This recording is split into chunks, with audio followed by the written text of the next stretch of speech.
Welcome to Biz Wire. I'm Joseph Nordstrom in Beijing. China's population is aging rapidly, which is starting to pose significant challenges to the country's economy while creating profitable opportunities for businesses that cater to seniors. The dynamics at play are tricky, as there are now more people retiring each year than are entering the workforce. And this puts financial strain on the Social Security system and empowers workers to demand higher wages and better conditions. It's also forcing a positive restructuring of the economy, which emphasizes domestic consumption on the demand side and movement up the value chain on what China is supplying at home and abroad.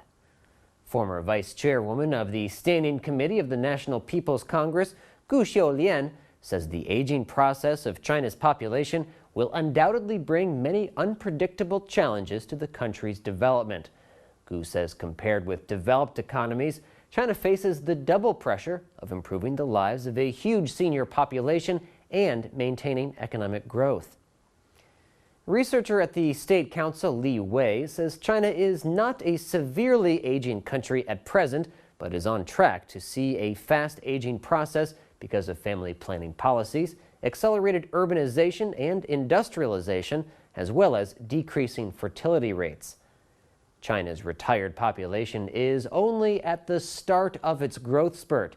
For some numbers to think over, at the turn of this century, China's seniors accounted for about 10% of the population.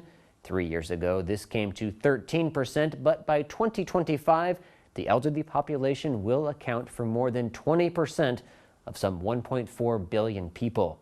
And in 20 years, there will be 400 million Chinese over the age of 60. Li Wei says the biggest challenge for China is that the country is getting older before getting rich. Li believes China should boost solutions for elderly care as one of the country's fundamental policies. Li noted that China's per capita GDP, which in some ways can reflect the well-being of the population, was a little more than $1,000 in 2001 when the country started to get older, and was a little more than $6,000 in 2012. Macroeconomic researcher at the National Development and Reform Commission, Wang Yiming, says the impact of the aging population on economic and social development started to be seen in the past 2 years.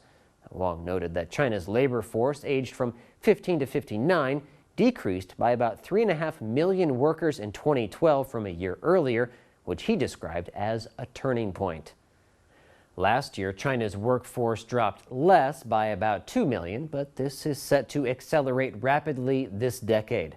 Wang says as pension expenditures keep climbing, China's savings rate will decline, and this will lead to a decrease of the investment rate. Wang believes this will slow down the pace of economic growth and reduce the potential for growth. Li Wei added that the aging process is very unbalanced in different regions, as well as between rural and urban areas.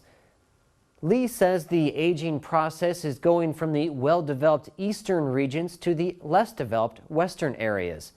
Li noted that Shanghai began aging as early as 1979, while others like Ningxia in the northwest started aging in 2012. However, Minister of Civil Affairs Li Guo says this trend suggests a historic opportunity for the senior services industry, which has great significance for the country to expand domestic demand, increase employment, and develop new consumption patterns. At the Ministry of Human Resources and Social Security, Hu Shengzhu says the country should actively explore new employment areas, including developing projects suitable for the elderly. Hu says in addition to perfecting the system of aging services, it's important to encourage private capital to get into the business.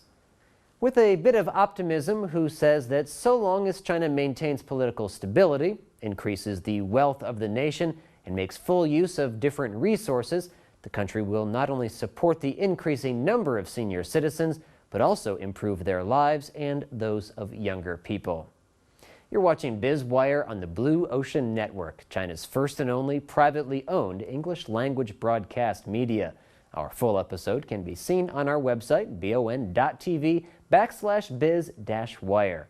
In just a moment, we'll continue with more insight into the big picture of China's economy.